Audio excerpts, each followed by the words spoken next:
evening, everyone. I'm Joan Zemek. I am Director of Development here at the library. And all I'm going to say about that is thank you to everyone who supported us last year. And as we always say on evenings like this, your support makes evenings like this and so much more possible. So we're very grateful and thank you, as always. For all the members here, you know we have a few rules and regulations at this library. No cell phones, so if you have yours on, please turn them off now. You have to wear shoes, no eating, and no loud talking. However, if you come to return a book or pick up a book and you have your dog with you, your dog does not have to wear shoes. We have an array of treats here, depending on the size of your dog, so we hand them out happily. And if your dog barks loudly as he or she can, my colleagues run to the front of the building and are jubilant. I also discovered, we keep records of all your giving and all your memberships. And if we know your dog's name, I just saw yesterday, your dog's in our records too. And so they're very important to us. So Alexandra, you're in the right place. And Alexandra Horowitz, whom I'm going to introduce right now, is a member of the library and a New York Times bestseller. She teaches psychology at Barnard College. And prior to her academic career, she was a lexicographer for Merriam-Webster and served on the staff of the New Yorker. Her family includes Finnegan, a dog of indeterminate parentage and determinate character. And she also, in addition to her husband, has brought a new member of her family with her, Ogden, who, if you look around, is a wonderful addition. So please join me in welcoming Alexandra Horowitz to speak to you tonight.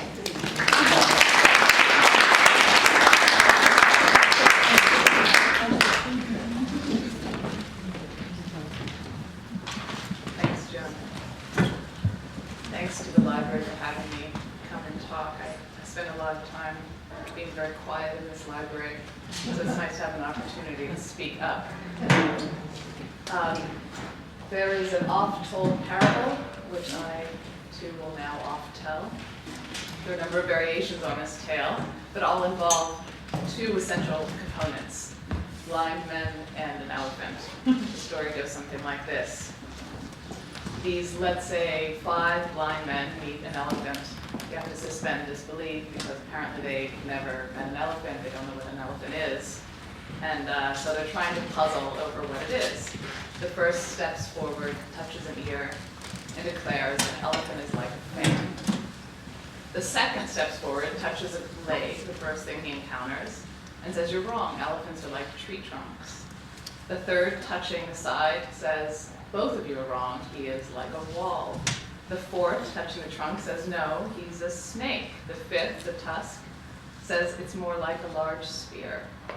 So you get the idea. The idea is, of course, that we should be cautious declaring that the world is just how we think it is. It's a very tidy parable. But actually, I think it's not so tidy. For instance, we're wrong to attribute so little acuity to the blind men.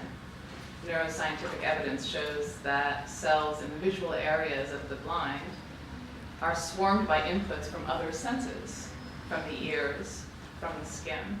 Eventually, the cortex of a blind person is reorganized to have extra area devoted to the other senses.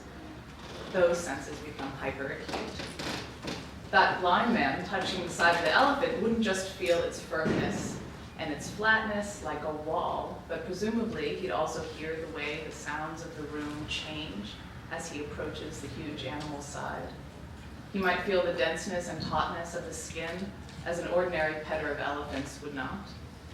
He might hear or feel the low-frequency sounds produced when the elephant chews and conducted through the massive bones of his body. From blind men and elephants, it's but a small, gracefully executed side leap to dogs, at least to my latest obsession and the one described in my book about dogs. I want us to reconsider what we think the dog is. He is the elephant in the tale, often touched but little understood. He's also the blind man, a toucher, yes, but more important, a bearer of a perspective, of a worldview, a sensorium, what I'll refer to as an Umwelt that's different than ours. Limited in some ways, but also unimaginably richer than ours in others. Well, not wholly unimaginable. I want us to do that imagining. Umwelt is a notion introduced by a German biologist around the turn of the last century named Jakob von Uexküll, and he meant by Umwelt surrounding world or self-world. If we want to talk intelligibly about animals, he suggested we need to understand their perspectives, and that involved appreciating how they interacted with the environment. Animals dovetailed into the environment, he thought. An elephant's behavior has logic in elephant land, and for our purposes, a dog's behavior has logic in a dog's world. In other words, the world is not simply defined by how we see it, though, as we'll see, the interesting spin here is that we're a part of the dog's world. So to get to the Umwelt of the dog, what it's like to be the dog, we have to have some idea of his sensory abilities, his cognitive abilities, what he evolved to do, and so on. Before we begin that, an aside, we're assuming, of course, that there is something that it is like to be a dog, or any animal, of course. In philosophy, there's a bit of debate about this, about the nature of subjective experience in animals. The debate is more about what that experience is than whether they've got an experience, though. And this debate got its legs about 35 years ago when the philosopher Thomas Nagel asked in a famously titled paper, "What is it like to be a bat?" We used to think that bats, flitting about as they do in the dark, used a sense of touch to see. We simply couldn't imagine that they were sensing in a way that we preeminent human beings could not. Nagel wrote his paper after the discovery by the ethologist Donald Griffin that bats perceive the world by echolocating, emitting a near constant stream of high-frequency shouts, and then at once, at the same time, listening for the sound bouncing back in order to make an instantaneous and ever-changing map of the objects, distances, shapes, textures of the world around them. This boggled Nagel's mind. He intoned that the bat's perception, and thus the bat's subjective experience, is so wildly odd, so improbable, that it's impossible to know what it's like to be that bat. I agree with the mind-boggling part, but I disagree that the boggling of my own mind is any indication that the minds of other animals are entirely immune from our examination. For one thing, we're perfectly happy to talk about what it is like to be another human being. Looked at one way, this is similarly improbable. Not once have I been able to physically open someone's head and snuggle inside of it to get an idea of what it's like to be that person. Nonetheless, without knowing the particulars of another person's experience, I know enough about human perception, about human cognition, that I can make an informed imaginative leap. And in point of fact, we do make this leap every day. Similarly, the more information I have about other species, about their nervous system, their sensory systems, their evolution, their development, the better my guess will be about what it's like to be a member of that species. We do have to give up something very near and dear to us in order to do this, and it's our anthropocentrism, our tendency to see every other animal as a version of human, just simpler and furrier. And we're perceptually provincial. Surely we think there's nothing to see in the world but what we see. After all, we open our eyes in the morning and we can't help it. We spontaneously and instantaneously, automatically see the world. It's usually unambiguous. Here's the clock, here's the lamp, my slippers, the floor. No two ways about it. Alas, there are so many more than two ways about it. The range of the electromagnetic spectrum emitted by the sun, the solar spectrum, which we can see is about 1/1,000,000th of the total range. Around us every day are honeybirds and songbirds who see high-frequency ultraviolet light. There are snakes, pit vipers, who see in long, slow infrared. The multitude of ways to see continues beyond the eyes. Slender fish which detect electrical currents, star-nosed moles, African elephants, humpback whales, all hear supersonically low frequency sounds. The most humble pigeon bobbing along outside on 79th Street can detect and use the magnetic fields of the earth to navigate home. So, to dogs then, what is the world like to be a dog? I want to suggest 5 things as a preliminary way into the dog's head. First, the world is smelly. In some ways, this is a misnomer, like saying our world is sea, teeming with things to see. It's not smelly in the way we think of smelliness. For us, odors tend to be either enticing or repugnant, alluring or foul, evocative or evaded. To the dog, smells are simply information. Their world has a topography wrought of odors. The landscape is brightly colored with aromas. As we humans open our eyes and see the world, dogs come out of sleep with both nostrils working. The dog's anatomy reflects this. The protruding muzzles of most dogs house enormous noses, lined with some 300 million receptor cells committed to detecting the world's perfume. They are exponentially more sensitive to the presence of any scent than we are with our merely 3 million cell schnauzes. Dogs also have a second kind of nose called the vomeronasal organ in the hard palate of the roof of their mouths, able to detect hormones in the air, on your breath, in our skin. They do smell fear and sadness and delight. Even the external portion of the nose, that moist black headliner on the snout, is designed with super smelling in mind. It's wet in order to better snag molecules of odor, which are then dissolved into the tissue and pulled toward the vomeronasal organ to be smelled. But that's not all. Beyond this, the dog has evolved a sophisticated method of sniffing. While we clumsily sniff in and out through the same nostril, dogs create tiny wind currents by exhaling out the side slits of their nose. These exhales help hurry the next noseful of smell into the snout. And what do they smell? Well, to begin, us, we stink. Our mouths, armpits, genitals, hands, feet, simply our skin are all awash in a haze of odorous molecules. Yes, even those of us who wash often and are very, very clean. A cocktail of scent that allows a dog to identify us by odor before by sight. What else? They smell food on the stove, of course, on your hands, but also in the bag, on the counter, in the next room, on the sidewalk, where it used to be on the sidewalk but has been licked up by another dog, in the urine of that sidewalk licker. They smell who has recently passed by. They smell emotions, change, injury, hormones, disease. What might this olfactory acuity be like? Imagine if each detail of our visual world, say a glimpse of a rose, were matched by a corresponding smell. Each petal on a rose may be distinct, having been visited by insects, leaving pollen footprints from faraway flowers. What is to us just a single stem holds a record of who held it and when. A burst of chemicals marks where a leaf was torn. The flesh of the petals, plump with moisture compared to that of the leaf, holds a different odor besides. The fold of a leaf has a smell. So does a dewdrop on a thorn. And time is in those details.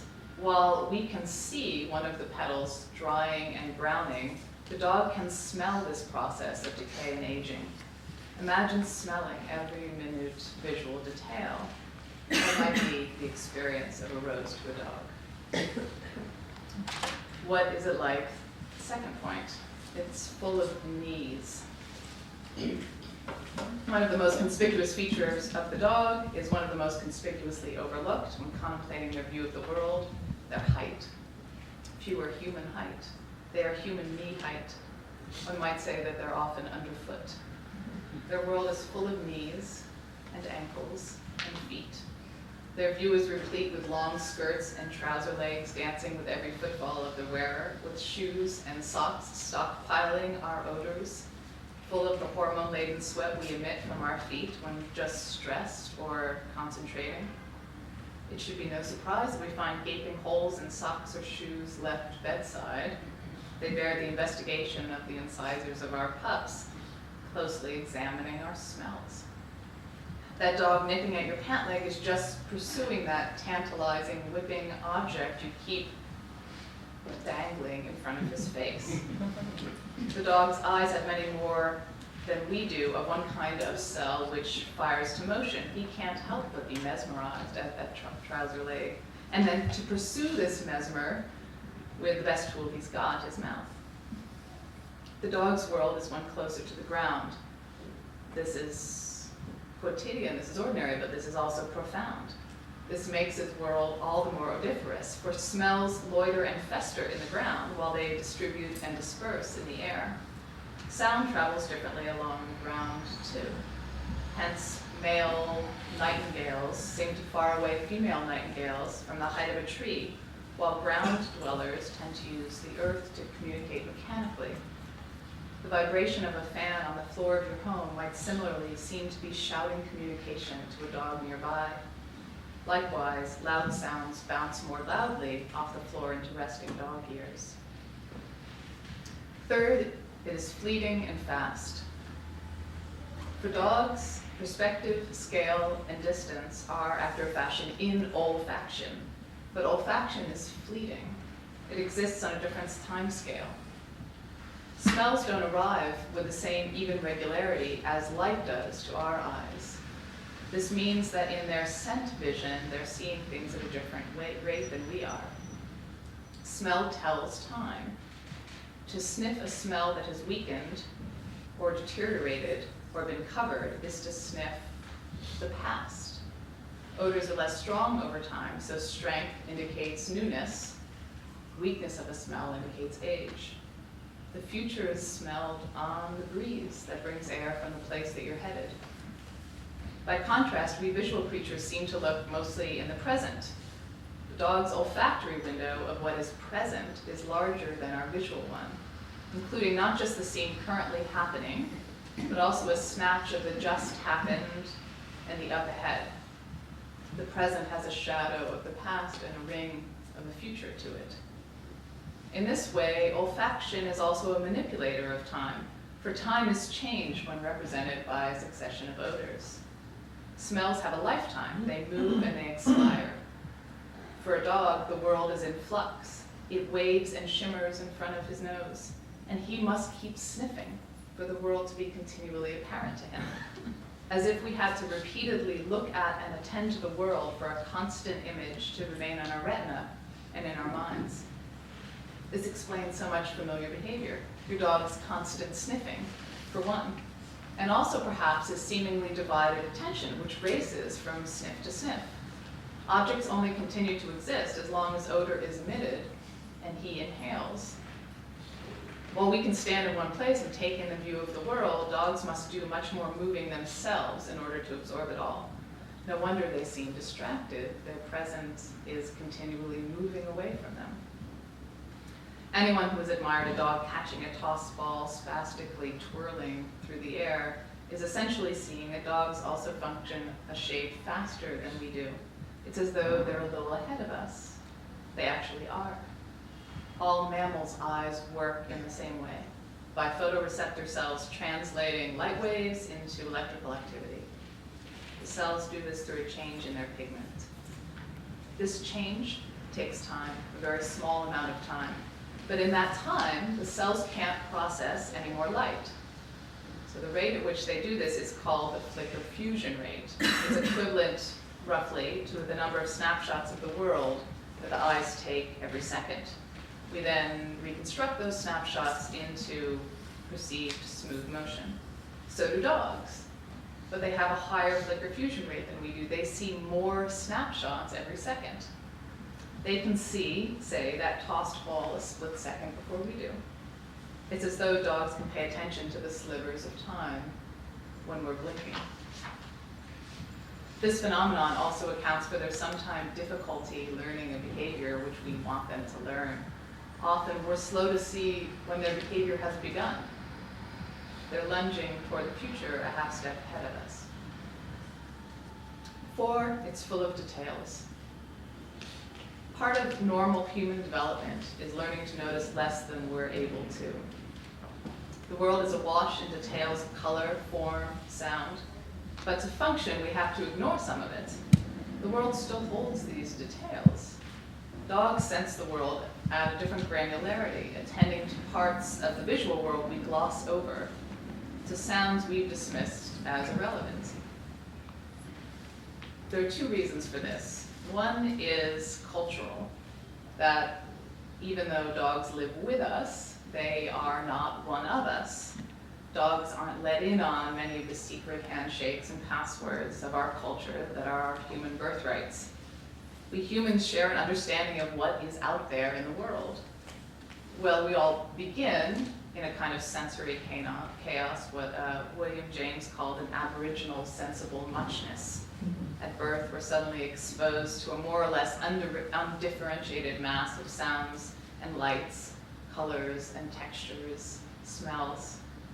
As children, we learn and develop into humans by drawing attention to certain elements and ignoring others. But let's focus on what we ignore so much. The sounds of the street, the radiator's buzz, our own heart beating in our fingertips or in our temple. Dogs don't know to ignore the sounds of human habits that we ignore, tapping our fingers, cracking our ankles, coughing politely, shifting our weight.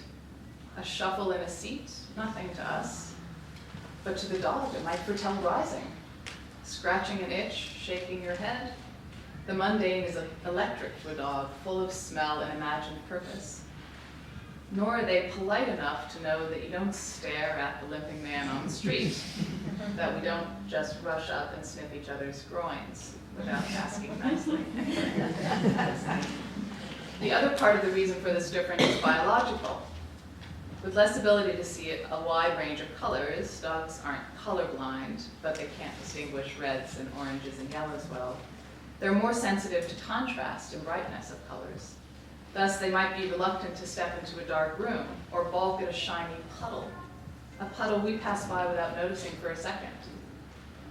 With all those motion cells in the eyes, dogs reflexively alert to a deflating balloon, a sad discarded plastic bag wafting along the curb.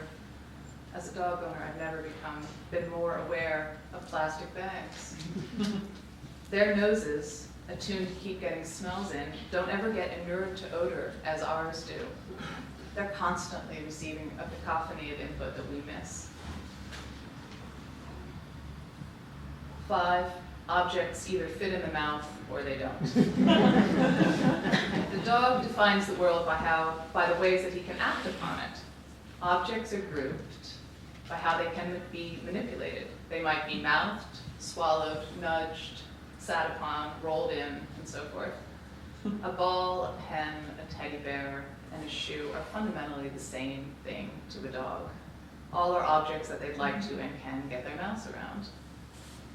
The affordances, the typical use, the possible ways to act on an object that we see in objects, are superseded by dog affordances. The dog is less threatened by a gun than interested in seeing if it fits in his mouth. We humans might agree on the elements of the room we're now in, noting that it's full of chairs and people seated on them, books on shelves, lamps on tables, plush rug underfoot, decorative walls, windows covered by curtains. We've named things and ordered that aboriginal muchness, and it's grown so perfectly familiar to us that we entirely lose the ability to think about it any other way. This is almost certainly not what the dog, wily enough to sneak up the stairs into the members' room of the New York Society Library sees. Rooms have a parallel life in the dog's world, with areas that quietly collect smells, invisible detritus in the crook of the wall and the floor. fertile areas from which objects and odors come, closets, windows, doorways, heating vents, and sitting areas where people or their identifying perfumes might be found. These bookcases might arouse a fair consideration by a human visitor, but its contents are only of interest to my dog if I squirrel away one of his squeaking toys among the books. Outside, dogs don't so much notice buildings at all. They're too big to be acted on, and so lose meaning to a dog. But the building's corner, as well as lampposts and fire plugs. Whereas a new identity each encounter with news of other dog passers-by. If you've any doubt how much the affordances we see and dogs see differ, consider the dog's discrimination between what to him is clearly a very good stick, worth chewing, hoarding, and protecting with his life, and another identical, perfectly nice-looking stick, which he won't even sniff at. What have we gained by trying to imagine the smelly, need-filled, fleeting, fast, detailed world full of objects, mouthable or not? It allows us to see that there are ways we behave that miss the Umwelt boat of the dog completely. It's incredible how fabulously we misjudge what dogs' worlds are like. That we assume that to say heel should instinctively mean stay to the space directly to my right. That sit, let your bottom feel the floor. They jump at us because our mouths are so far away, but smell terrific. And then in scolding them for jumping, we exhale provocatively at them, washing them in odor. What sweet torture. We wonder why they find our shoes interesting. Smelly end fits in the mouth? What better thing could there be? I'm reminded of a classic paper in psychology about what was called the misbehavior of organisms. In it, the authors describe trying to train a raccoon to do a simple task for a reward, in this case, putting a coin in a piggy bank. He learned to do it, got a bit of food as payment, but then he quickly unlearned it. He began inserting the coin, then pulling it back quickly. Even worse, he began rubbing the coins he collected together like a masked miser, never letting go of them. What had happened? The authors finally figured it out by imagining the raccoon's point of view. This dropping of the coin is very much like washing behavior of raccoons in the wild. They often dunk their food in water before eating. The animal was unable to resist the reflexive response to see this as a dumpable thing, and then pull the coin back out, holding onto it to consume later. The raccoon's Umwelt included things you might wash. Eventually, the psychologist's Umwelt included imagining the raccoon's point of view. Only then could he train the raccoon to do the trick for him. To return to the fable with which I began, we are those fabled blind men when considering dogs, seeing but not seeing. We easily spy the dog in front of us, in our homes, by our sides, and assume, because of the clarity of that scene, that we have analogous clarity into their experience. I suggest that the dog may as well be an elephant, or a fan, or a tree trunk, for all that we typically see. Thank you.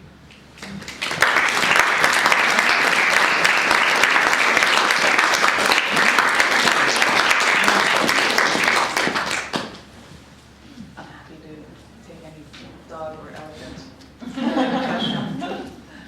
Yeah.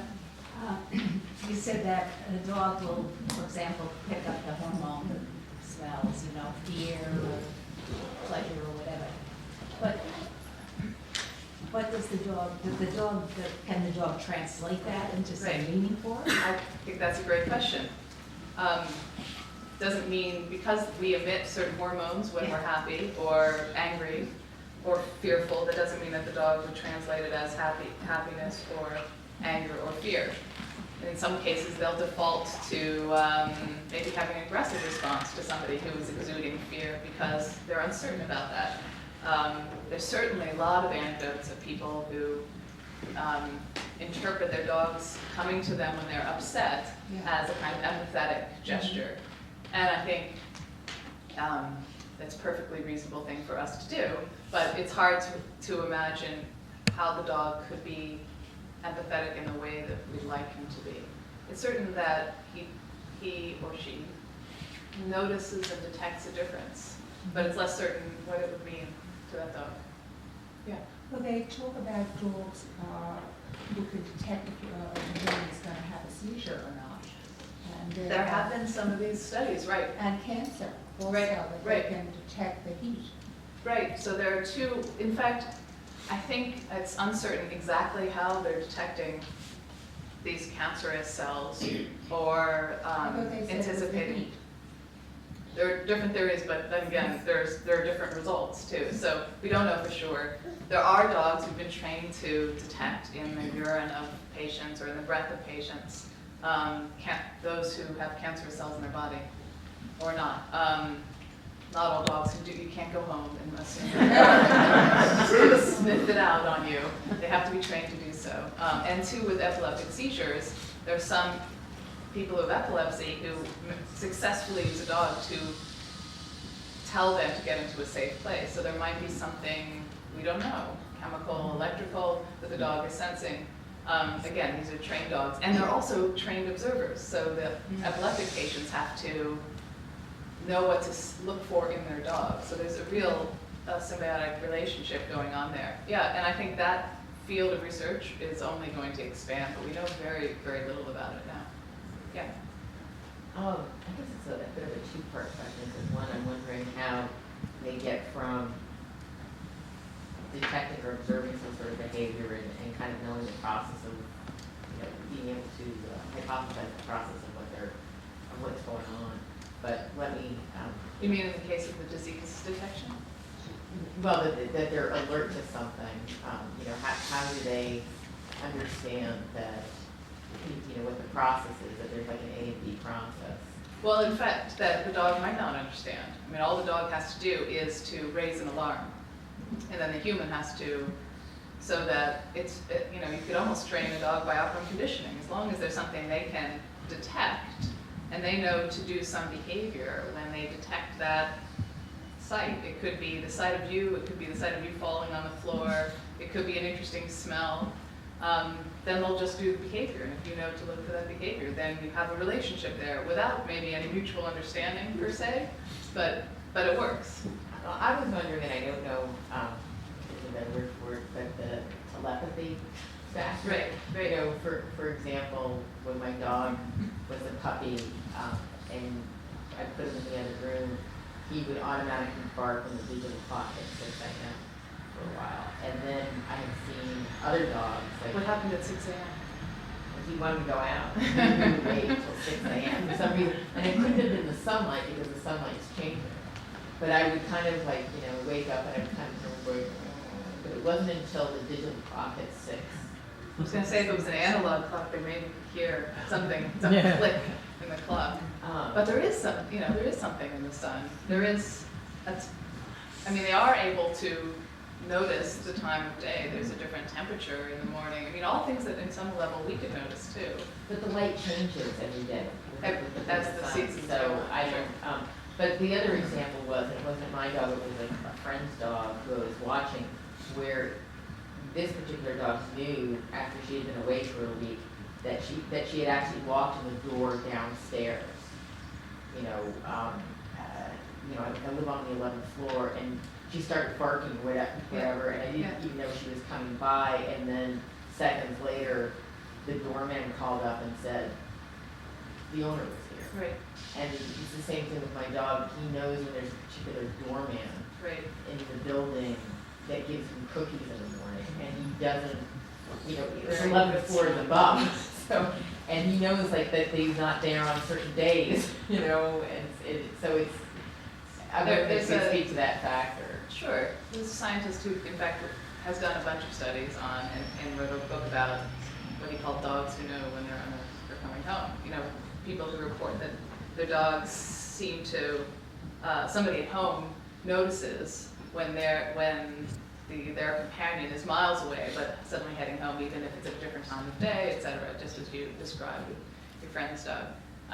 And I would say that ultimately it's a bit inexplicable, although attempts could be made to explain. And one of the attempts, and this is not to try to be a killjoy at all, because this certainly might be true, and part of scientists' onus is to try to explain, and we just haven't.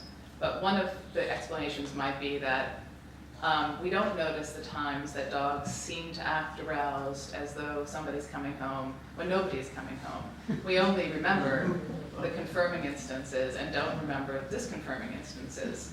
So it might not be that she detected she also got aroused and ran around some other time, but you immediately forgot about it. And that's the problem with any anecdotal evidence as far as science is concerned. They want to be able to reproduce it in the lab, and it's harder to do than, although it appears everywhere in all sorts of dog owners' story books. So the other point to make there is that I would be not at all surprised if there's a sensory ability, although calling it telepathy is maybe not something I would do, that dogs have that we don't know about. I wouldn't be at all surprised. I mean, we barely have investigated the extent of their olfactory capacity, and we know they have great noses. So there might be some other ability to detect some effect of the world that we just don't know about yet. Yeah. I've heard that the dog can remember the scent of every person he or she has ever met. Is this a rumor? I don't think it's been confirmed. I mean, but I think the dog's, there's every reason to believe the dog's memory is as acute as ours, and it would be a memory of smells, right? So do you remember every person you met? No, but you might be surprised to recognize a face that you had forgotten entirely about. It feels like you've forgotten entirely about.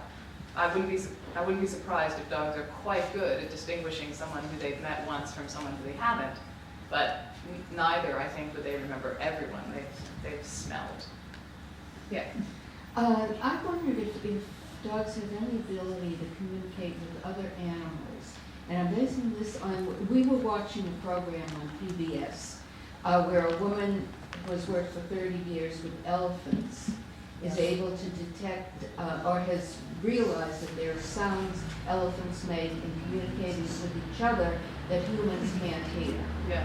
My dog, who likes to watch television anyway, every time the elephants came on, she started to shake and she ran over and put her face against the screen. And then when the elephants weren't there, she backed off. But she was obviously hearing the sound which the elephants were communicating to each other.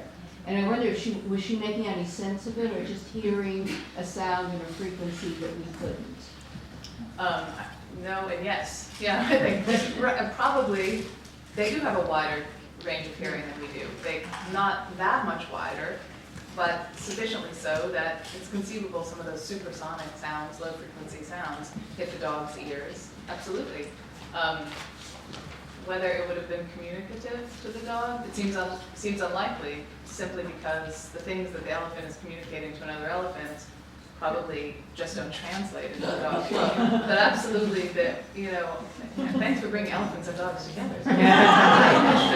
It was quite amazing that they can detect it, and it's little moments like that make me so pleased to be watching my dog at the odd moments and see that his world is not the same exactly as mine. Yeah.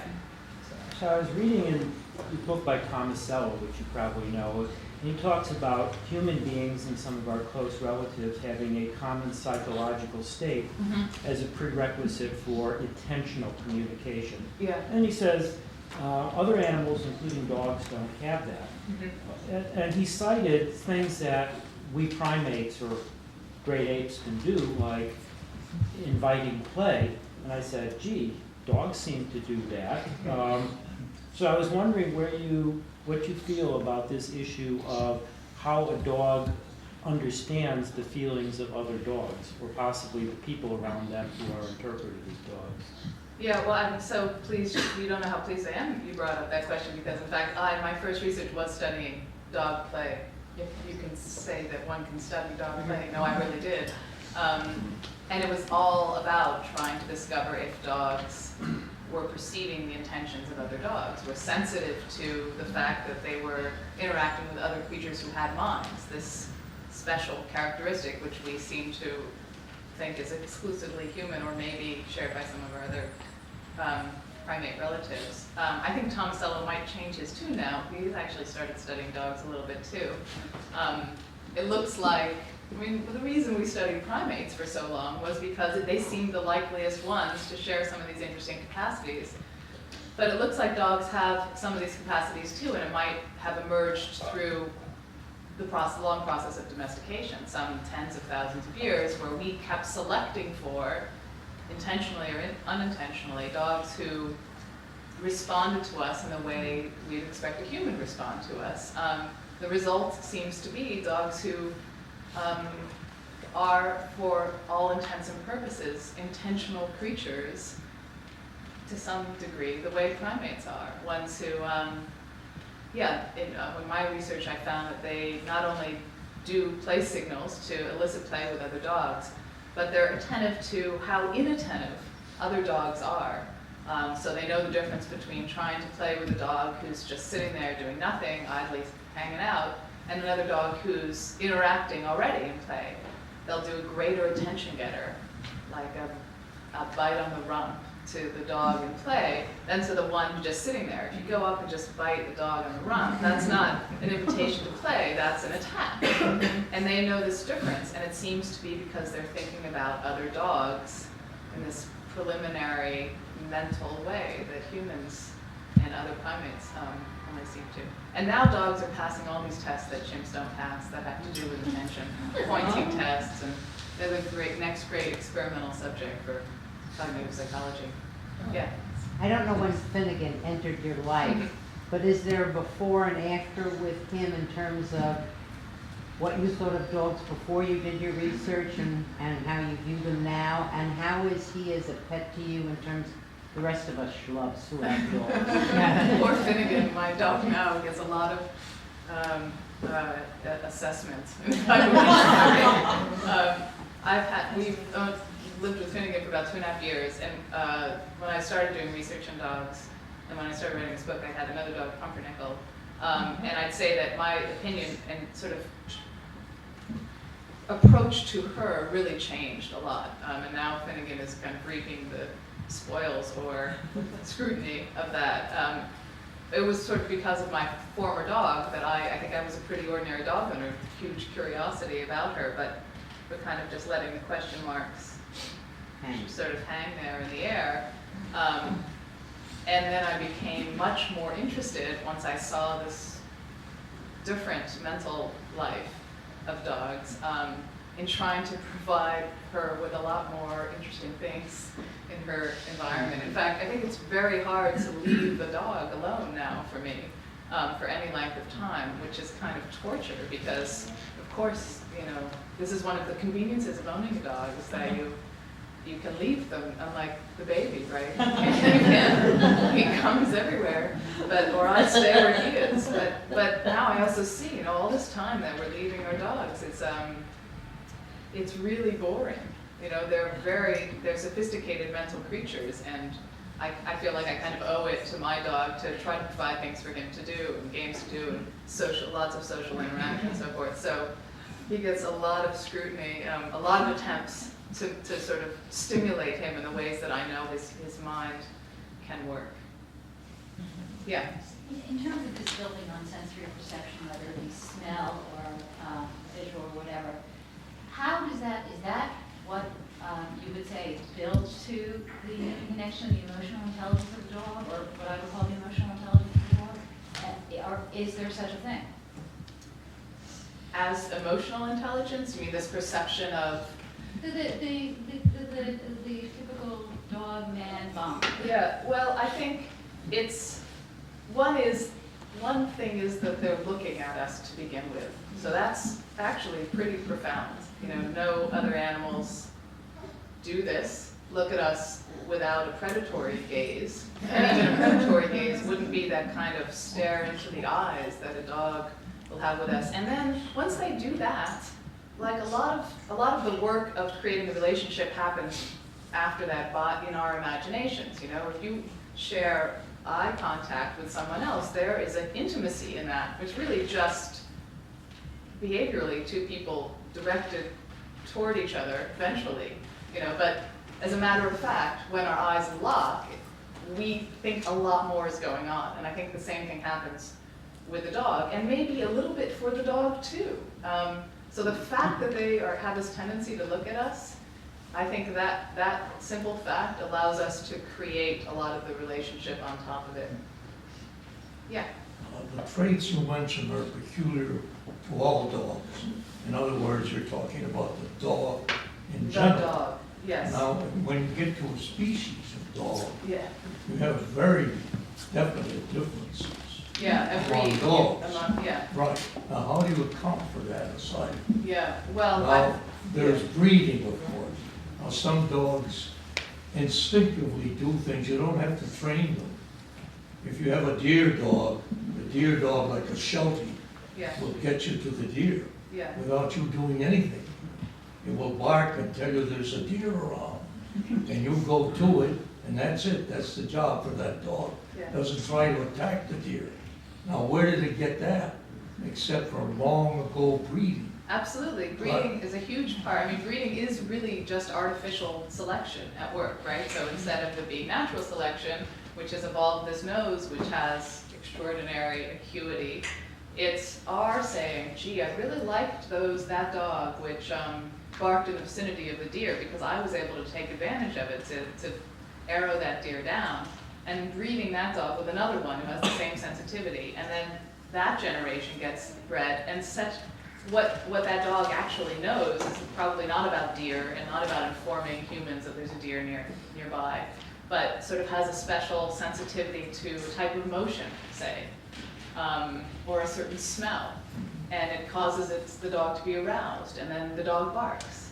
But through interbreeding, over time, you get this real specific behavior in certain breeds that to us has a different purpose. But it's a nice example of how we're seeing what the dog is doing a little bit differently than what the dog is actually doing. Yeah. Hi. What is it like to be a scientist? Just I don't seriously. know, it's smelly. I don't have a very well formulated question, but when I heard you say that for dogs, things either fit in the mouth or don't, I got to thinking, what is it for scientists? Like things are either falsifiable or they're not. I mean, I know that I don't know very much about it, but I've heard that in such fields as philosophy of science, people have looked at how it is that the kind of animal we are gets us, knowing the things the way we know them. And what is it about, what kind of worlds do we make because of the kind of beings we are? What I'm wondering, what I hadn't considered before is whether scientists or philosophers of science are now actually learning from the kind of work you and people like you do, imagining how dogs know things, like bringing that back. Have we got a different perspective by analogy to the way other animals, and more we learn about how other animals' knowledge is conditioned by the kind of animals they are? Yeah, I wish that this stretched scientists' belt, but I don't think that it really does. But it does something. I think what it does is create a kind of new branch or bud of science, some of which has to do with trying to reproduce what animals' worlds are like in an artificial form. And in a way, that's a different way of seeing the world. And some of which is just interested in animals qua animals, as opposed to as compared with humans. And that's also an interesting little outgrowth of science. But yeah, to be a scientist is to have a narrow worldview. In fact, it kind of demands a narrow worldview. You have to delimit your perception in some way. So never trust scientists. Yeah. I think probably everyone is we're all fascinated as laymen with how you know what you know and how you do your research in addition to observing something like play. So how, for example, do you test for color blindness? Right. Well, I don't, but so a lot of the things I write about in my book is from other researchers. In fact, the majority of it is other research, especially the sensory abilities, because I don't have biological or chemical experience, so I'm taking their word for it. And the dogs tell me very little directly. the test for color blindness, you would probably train, and I know that some people have trained, just as you would for detection of a concentration of a scent, train a dog to make a judgment, a discrimination judgment. So you show them two cards of the same color, and they've learned to note if it's the same or different. And they press one button if it's the same, and another button if it's different, and they get rewarded on stimuli which they recognize, maybe toys first, if they push the correct button. And then you could give them these color cards, make the cards more or less similar, and see where they start to notice the same or difference. And basically you're asking, if you're motivated, will you use your senses to the best of your abilities to solve this problem? It's assuming that you have a motivated dog. And it's tests like that that allow us to know this about their color perception. Yeah? I was going to ask, do dogs see in the dark? Do they see in the dark? Yes. They see even better in the dark. Well, see, I turn my lights off when I go out, and I'm hoping they're going to quiet down.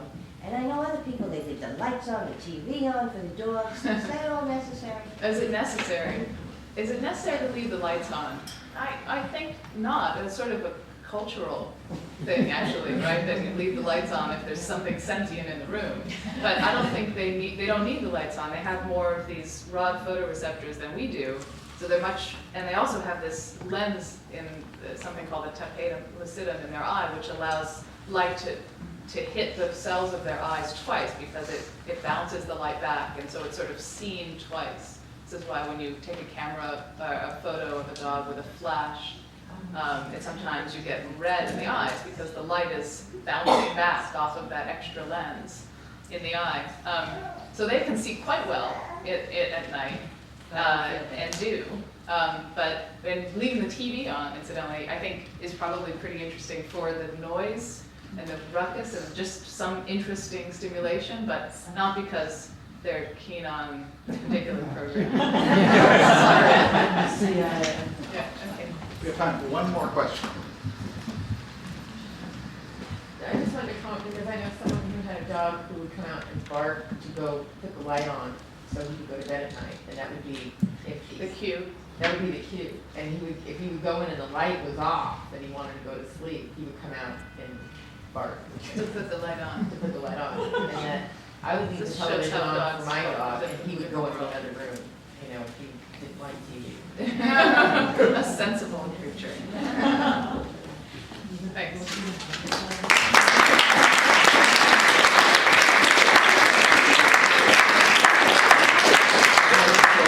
Thanks to Alexandra for a fascinating talk tonight, and for all of you dog owners, go home and be kind to your dogs. And we have books for sale, and Alexandra is available to sign them if you'd like to stay around. Thanks for coming.